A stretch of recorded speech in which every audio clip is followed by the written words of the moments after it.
नमस्कार, मैं डॉक्टर सपना अरोड़ा, एक आयुर्वेदिक ग्रेजुएट जिसे कि अपनी इस आयुर्वेदा रिलेटेड फील्ड में 35 ईयर से भी ज़्यादा का एक्सपीरियंस है। मैं आप सबका अपने इस आयुर्वेद चैनल में स्वागत करती हूँ। आज हम जिस टॉपिक पे बात करने जा रहे हैं, वो है पानी के बारे में। क्या आप जानते हैं कि अगर पानी जो है अगर हम गलत तरीके से पीते हैं, जिस तरीके से पीना चाहिए उससे अलग तरीके से पीते हैं, गलत तरीके से पीते हैं, तो सबसे महंगी दवा भी जो होती है वो काम नहीं करती है। और अगर हम पानी को सही विधि से पीते हैं, सही विधि से अगर पानी को पिया जाए, तो आधी बीमारी जो होती है बिना दवा के भी ठीक होने लगती है।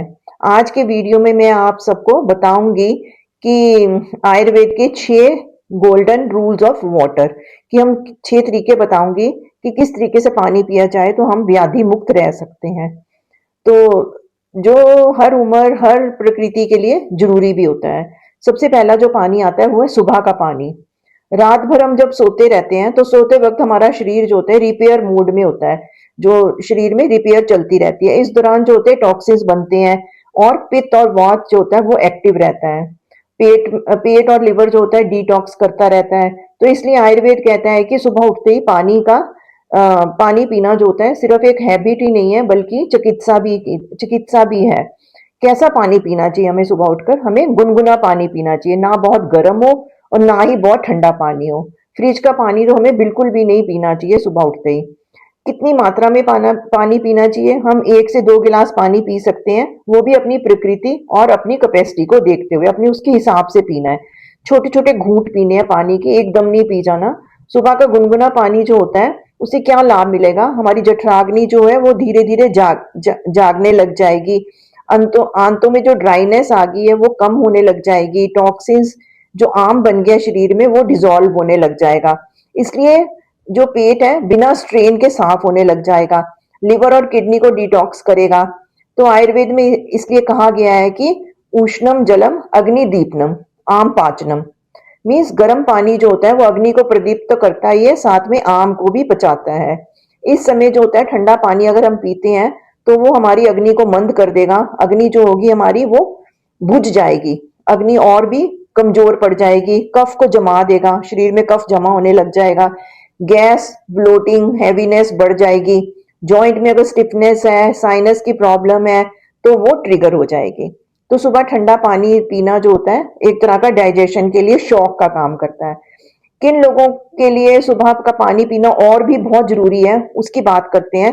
जिनका रोज पेट साफ नहीं होता है, गैस, ब्लोटिंग की समस्या, एसिडिटी की समस्या रहती है, उनके लिए joint pain, joint stiffness, skin में डलनेस हो, पिंपल्स ज्यादा निकलते हो, वेट गेन हो, मेटाबॉलिज्म स्लो हो, स्लगिश हो गया हो, तो सुबह का पानी वो लोग जरूर पिए। उनके लिए ये एक तरह की हेल्थ की एक तरह की चाबी है। दूसरा पानी आता है उबला हुआ पानी। आयुर्वेद में उबला हुआ पानी सिर्फ पानी नहीं होता, इसे एक थेरेपी भी माना गया है, जिसे कि उष्णोदक कहा गया है, मीन्स उष्णोदक जल कहा गया है। जब हम पानी को उबालते हैं तो उसका गुरु और जो मंद गुण है वो कम हो जाता है, और पानी जो बचता है, पानी जो बना हुआ पानी होता है वो लघु, सूक्ष्म और पाचन योग्य बन जाता है। उष्णोदक का अर्थ क्या है? उष्ण मीन्स गर्म और उदक उदक मीन्स पानी। पर ये पानी सिर्फ जो होता है गर्म पानी नहीं है, बल्कि उबाला हुआ पानी फिर थोड़ा ठंडा किया हुआ पानी, इसको कहते हैं उष्णोदक जल, जो शरीर को अंदर डीप क्लींजिंग करता है। हमारे शरीर को अंदर से क्लींस कर देगा तो हमारे टॉक्सिन्स भी खत्म हो जाएंगे। उबला हुआ पानी जो होता है वो स्त्रोतों को साफ करता है, खोल देता है स्त्रोतों को। चिपके हुए आम जो टॉक्सिन्स चिपक गए हैं हमारे शरीर में, उनको धीरे धीरे करके लूजन करता है और शरीर से बाहर निकालता है। डाइजेशन को ओवरलोड किए बिना सुधारता है। लिवर, किडनीज और लिम्फेटिक सिस्टम को भी एक्टिव करता है। आयुर्वेदिक में कहा गया है उष्णोदकम स्त्रोतोशोधनम। उष्ण जो जल होता है, उष्णोदक जो होता है, शरीर के स्त्रोतों को शुद्ध करता है। किस रोग में उष्णोदक जल जो होता है बेस्ट होता है? Gas, bloating, indigestion, fever, infection recovery phase जो होता है उसमें, कफ, कोल्ड, साइनस के लिए अच्छा रहता है, कंजेशन हो शरीर में उसमें अच्छा रहता है, हैवी बॉडी फील हो रही है उसमें अच्छा रहता है, फ्रीक्वेंट एसिडिटी। ये पानी जो होता है कफ और वात शामक होता है और अग्नि को डिस्टर्ब किए बिना काम करता है। तो कैसे पीना है इस पानी को? एक साथ ग्लास भरकर हमने पानी नहीं पीना है, दिन भर में छोटे छोटे घूंट हमने पानी के पीने हैं। तो बेस्ट तरीका क्या रहता है, सुबह फ्रेश उबला हुआ पानी को हम थर्मस में डाल दें और जब भी हमें पानी पीने का दिल करे, जब प्यास लगे तो हम उसमें से सिप सिप करके पानी पिए। कब उबला हुआ पानी जो है अवॉइड करना चाहिए, तो जिसका बहुत ज्यादा पित्त बढ़ जाता है, बर्निंग सेंसेशन होती है, माउथ में अल्सर्स हो गए हैं, एक्सेसिव हीट के सिम्टम्स दिखाई दे रहे हैं, तो उसमें इसको अवॉइड करना चाहिए। उबला हुआ पानी जो होता है शरीर को धोता नहीं है, अंदर से साफ कर देता है। तीसरा आता है भोजन के साथ पानी।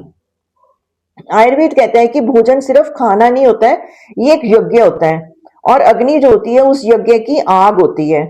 जब हम खाना खाते हैं तो हमारी जो जठराग्नि होती है वो दीप्त होती है। उस समय हमारी जो जठराग्नि है सबसे तेज होती है, सबसे एक्टिव होती है। और अगर हम जो और इस अग्नि का काम क्या होता है, भोजन को तोड़ना, पोषण को एब्जॉर्ब करना, आम बनने से बचाना, आम बनने से रोकना। इसलिए पानी का रोल जो होता है भोजन के साथ बहुत ही नाजुक होता है। पानी अगर हम सबसे बड़ी गलती जो आमतौर पे लोग करते हैं, खाने के तुरंत बाद या खाने के साथ ही बहुत ज्यादा पानी, पेट भरकर पानी पी लेना। इससे होता क्या है, अग्नि पर पानी डल जाता है कि हम अपनी अग्नि को खुद ही शांत कर देते हैं। डाइजेस्टिव एंजाइम्स जो होंगे वो डाइल्यूट हो जाएंगे, खाना आधा पचे बिना ही रह जाता है, पचता ही नहीं है खाना। आम, गैस, एसिडिटी और ब्लोटिंग जो होगी उसकी समस्या बढ़ने लग जाती है। तो सही तरीका क्या है कि खाने के बीच में अगर दिल करे पानी पीने का, तो 2-3 घूंट से ज्यादा पानी नहीं पीना चाहिए और वो पानी भी जो होगा वो हल्का गुनगुना पानी पीना चाहिए। ये घूंट अगर हम पानी पीते हैं तो भोजन को सॉफ्ट करता है और स्वॉलोइंग को इजी बनाता है, अच्छे से हम अंदर अपने खाने को अंदर लेके जा सकते हैं, अग्नि को सपोर्ट करता है, दबाता नहीं है। भोजन से पहले पानी जो होगा, बहुत ज्यादा पानी अगर हम खाने से पहले पी लेंगे तो हमारी भूख अपने आप ही कम हो जाएगी। भूख को कम कर देगा, डाइजेस्टिव जूसेस को डाइल्यूट कर देगा। अगर जरूरत हो तो सिर्फ 1-2 घूंट गुनगुना पानी पिएंगे हम खाना खाते हुए। ज्यादा पानी ज्यादा हमें भोजन के बाद तुरंत पानी भी नहीं पीना चाहिए, क्योंकि इससे अगर हमें खाने के बाद पानी पीना भी है तो कम से कम 30 से 45 मिनट के बाद ही पानी पीना चाहिए, वो भी थोड़ा गुनगुना पानी होना चाहिए। इससे हमारी डाइजेशन कंप्लीट हो जाएगी और हैवीनेस हमें महसूस नहीं होगी और हमारा खाना जो होगा वो अच्छे से पच जाएगा। आयुर्वेद का क्लासिक रूल भी है कि हमें जब खाना खाते हैं तो हमारा आधा पेट भोजन से, 1/4 बट पानी से और 1/4 स्पेस उसमें हवा के लिए होनी चाहिए, ताकि हमारी अग्नि को बल मिल सके, गैस और रिफ्लेक्स जो होगा वो कम हो सके। और किन लोगों को ये रूल जरूर फॉलो करना चाहिए, जिनको गैस ब्लोटिंग की समस्या है, वेट गेन की समस्या से पीड़ित हैं, डायबिटिक लोग हैं, जिनकी मेटाबॉलिज्म स्लो है और कॉन्स्टिपेशन से पीड़ित लोग जो होते हैं।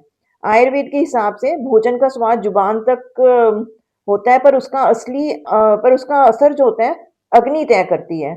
और अग्नि जो होती है पानी से दबानी नहीं चाहिए, ताकि हमारी अग्नि जठराग्नि प्रबल रहे। अगला पानी आता है हर्बल वाटर।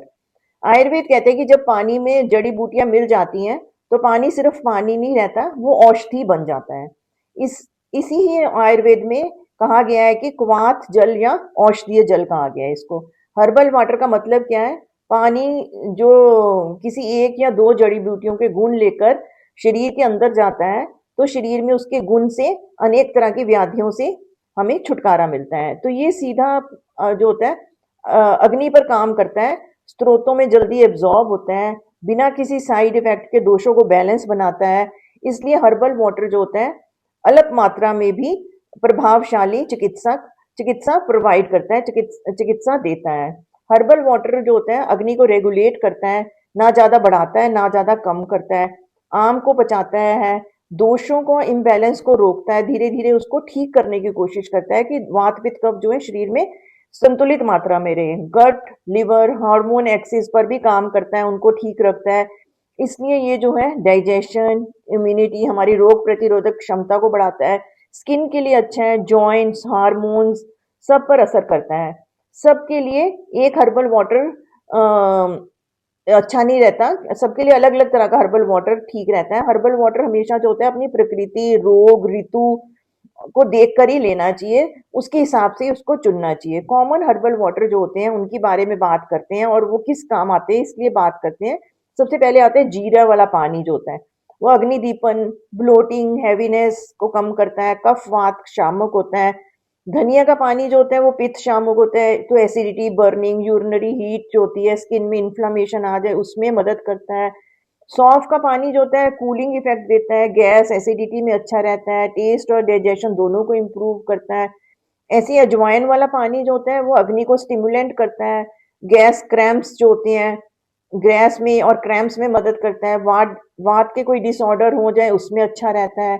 ऐसे तुलसी का पानी इम्यूनिटी को बढ़ाता है, कोल्ड कफ वायरल फीवर में अच्छा रहता है, कफ में इफेक्टिव रहता है, कफ दोष को कम करता है। तो बनाने के लिए हमने अगर 1 गिलास पानी लिया है, तो हमने उसमें आधा से 1 चम्मच जड़ी बूटी डालकर उसको उबाल लेना है। जब थोड़ा उसमें उसका रस आ जाएगा तो इसको छान कर हमने इसको पीना है। तो सोख किए और उबाले हुए पानी का इफेक्ट अलग-अलग होता है, तो इसलिए उबाल कर पानी पीना ज़्यादा अच्छा रहता है। सुबह हमें खाली पेट पीना चाहिए इस पानी को। दिन के बीच में भी अगर हम कोशिश अगर करें तो सिप-सिप कर कर इसको पी सकते हैं। ये जो किसको अवॉइड करना चाहिए, प्रेगनेंसी में इसको अवॉइड करना चाहिए, सीवियर पित्त सिम्पटम्स में इसको अवॉइड करें, लॉन्ग टर्म मेडिकेशन के साथ इसको नहीं लें। आयुर्वेद में हर्बल वाटर एक ट्रेंड नहीं है, ये आयुर्वेद की सबसे सेफ चिकित्सा है अगर सही चुनी जाए तो। अगला पानी आता है ठंडा पानी। आयुर्वेद की नज़र में ठंडा पानी जो होता है बुरा नहीं है, लेकिन हर शरीर, हर प्रकृति, हर व्यक्ति, हर रोग के लिए सही भी नहीं है। इसलिए शास्त्र कहते हैं कि ठंडा पानी जो होता है, पानी का सेवन जो होता है ऋतु, प्रकृति और अपनी अग्नि, अपनी डाइजेस्टिव फायर को देखकर करना चाहिए। ठंडा पानी जो होता है शरीर पर कैसे काम करता है इसके बारे में अगर मैं आपसे बात करूं, तो ठंडा पानी जो होता है हीट को शांत करता है। अगर किसी के शरीर में ज्यादा गर्मी है, पित्त दोष बढ़ा हुआ है तो उसको शांत करेगा। बर्निंग सेंसेशन को कम करता है, पित्त को टेम्परली काम करता है, मीन उसको कंट्रोल करता है, लेकिन साथ ही साथ हमारी जठराग्नि को मंद कर देता है, हमारी डाइजेस्टिव फायर को स्लो कर देता है, जिससे कि डाइजेस्टिव एंजाइम्स बनने कम हो जाते हैं और कफ जमने लग जाता है शरीर में। ठंडा पानी कब उपयोगी होता है, कब लेना चाहिए ठंडा पानी? पित्त प्रकृति वाले जो लोग हैं जिनको गर्मी काफी लगती रहती है उनको लेना चाहिए। ज्यादा गर्मी लगे, माउथ में अल्सर्स हो जाएं, एसिडिटी हो, बर्निंग सेंसेशन हो, तब लेना चाहिए। एक्सट्रीम गर्मी से आगे हो, हीट स्ट्रोक के बाद में, जब शरीर में एक्सेसिव हीट हो जाए, ब्लीडिंग डिसऑर्डर हो जाते हैं, तो हम डॉक्टर की गाइडेंस के साथ ले सकते हैं। जैसे कि नोज ब्लीड हो गया, पाइल्स में ब्लीडिंग हो जाती है, यूरिनरी ट्रैक्ट में किस तरह की इन्फ्लामेशन, बर्निंग सेंसेशन हो, तो ले सकते हैं। पानी जो होगा बहुत ठंडा नहीं होना चाहिए, रूम टेम्परेचर का पानी होना चाहिए, वो ज्यादा बेहतर रहता है। आइस कोल्ड पानी जो होता है कब नहीं पीना चाहिए? सुबह उठते ही पानी जो होगा, हमें ठंडा पानी बिल्कुल भी नहीं पीना चाहिए, क्योंकि ये रात के बाद की अग्नि को मंद कर देता है। भोजन के साथ या तुरंत बाद नहीं पीना चाहिए, हमारी डाइजेस्टिव फायर को स्लो कर देता है और साथ के साथ टॉक्सिन्स को बढ़ाने में मदद करता है फिर ये ठंडा पानी। सर्दी, खांसी, साइनस की दिक्कत, अस्थमा में इसको अवॉइड करना चाहिए। अगर शरीर में कफ जम गया हो तब अवॉइड कीजिए। जॉइंट पेन्स, आर्थराइटिस में नहीं लेना। वात और कफ जब हमारे शरीर में बढ़ जाता है तब नहीं लेना है। Weak digestion, gas, bloating, heaviness की समस्या हो तो नहीं लेना चाहिए। अगला पानी आता है रात का पानी। आयुर्वेद कहता है कि रात में शरीर की रिपेयर होती है और रेस्ट का समय होता है। इस वक्त तक हमारी अग्नि भी जो होती है वो धीमी होती है, कफ डोमिनेंट होता है इस टाइम पे, और हमारा मेटाबॉलिज्म भी स्लो होता है। इसलिए रात को पानी जो होता है पीना सुबह के पानी पीने जैसा फायदेमंद नहीं होता है। बल्कि अगर हम गलत तरीके से रात के समय पानी पीते हैं तो ये रोग को बढ़ाने का काम करता है। रात के समय जो, क्योंकि हमारा कफ दोष नेचुरली बढ़ा हुआ होता है, तो इसलिए हमारी डाइजेस्टिव फायर जो होती है वो शांत हो जाती है अगर हम पानी ज्यादा पी लेते हैं रात के टाइम पे। किडनी जो होती है स्लो फिल्ट्रेशन मोड में होती है। शरीर जो होता है टिश्यू रिपेयर पर फोकस करता है। इस वक्त अगर हम ज्यादा पानी पी लेते हैं तो कफ और बढ़ जाएगा शरीर में। अग्नि हमारी जो है वो पहले ही स्लो है, मंद हो जाएगी अग्नि, फ्लूइड रिटेंशन होने लग जाएगा तो शरीर में सूजन आ जाएगी। और रात को ज्यादा पानी पीने के नुकसान क्या होते हैं? इससे बार बार हमें एक तो यूरिनेशन के लिए जाना पड़ेगा, बार बार हमें ऐसे लगेगा कि हमें पेशाब आ रहा है, पैरों, टखनों और चेहरे पर सूजन आ जाएगी। सुबह हमें हैवीनेस, डलनेस महसूस होगी। कोल्ड कफ, साइनस की प्रॉब्लम हो सकती है। कफ रिलेटेड हमारा वेट गेन हो सकता है। तो रात का पानी का सही तरीका क्या है कि सिर्फ प्यास लगे तभी पीना चाहिए। जबरदस्ती हमें पानी नहीं पीना रात के समय में। और टेम्परेचर भी जो उसका होगा वो बहुत ठंडा नहीं होगा, हल्का गुनगुना पानी पीना चाहिए। ठंडा या फ्रिज का पानी तो बिल्कुल भी नहीं पीना चाहिए। किन लोगों को रात का पानी जो है और भी सावधानी से पीना चाहिए। जो 40 पार कर चुके लोग हैं वो थोड़ा कंट्रोल मात्रा में पिए। जिनको प्रोस्टेट की दिक्कत है वो, डायबिटीज, किडनी इश्यूज के लोग, जिनको जॉइंट पेन्स, आर्थराइटिस है या कफ प्रकृति वाले लोग जो हैं, वो रात को ज़्यादा पानी ना पिएँ। और इनमें रात का ज़्यादा पानी पीने से जो सिम्पटम्स होते हैं वो बिगड़ने लग जाते हैं। आयुर्वेद के अनुसार रात का पानी शरीर को भरता है, जबकि सुबह का पानी शरीर को साफ करता है। तो इसलिए रात को पानी सोच समझ कर पीना चाहिए, जितनी प्यास हो उतना ही पीना चाहिए। याद रखिए कि पानी सिर्फ प्यास नहीं बुझाता है, ये हमारे शरीर को अगर ठीक तरीके से पिया जाए तो शरीर का सबसे बड़ा चिकित्सक भी बन सकता है। हमारी आधी व्याधि जो होगी पानी को ठीक तरह से पीने से ही ठीक हो जाएगी। आयुर्वेद कहता है कि रोग बाहर से नहीं अंदर की गलतियों से पैदा होते हैं, और उनमें सबसे पहली गलती होती है पानी का गलत सेवन। अगर आप अपनी दवा बदलने से पहले सिर्फ पानी पीने का तरीका या पानी पीने का जो टाइम है उसको ठीक तरह से बदल लेंगे तो शरीर खुद ही हील होना शुरू कर देता है। शरीर अपने आप को ठीक करना शुरू कर देता है। तो इस तरह तरह तरह के पानी, 6 तरह के पानी की मैंने आपसे बात की है, तो आप भी जिस तरीके से अपने अपने दोषों को, अपनी प्रकृति, अपनी ऋतु के हिसाब से पानी का सेवन कीजिए ताकि आप भी स्वस्थ रह सकें। अगर आपको ये मेरा वीडियो अच्छा लगा हो, मेरे द्वारा किया गया प्रयास अच्छा लगा हो, तो प्लीज़ इसको लाइक और शेयर कीजिए और मेरे इस चैनल आयुर्वेद को सब्सक्राइब करना ना भूलें। मिलते हैं अगले नई वीडियो में, अगली नई जानकारी के साथ। तब तक स्वस्थ रहें, प्राकृतिक रहें। Thank you.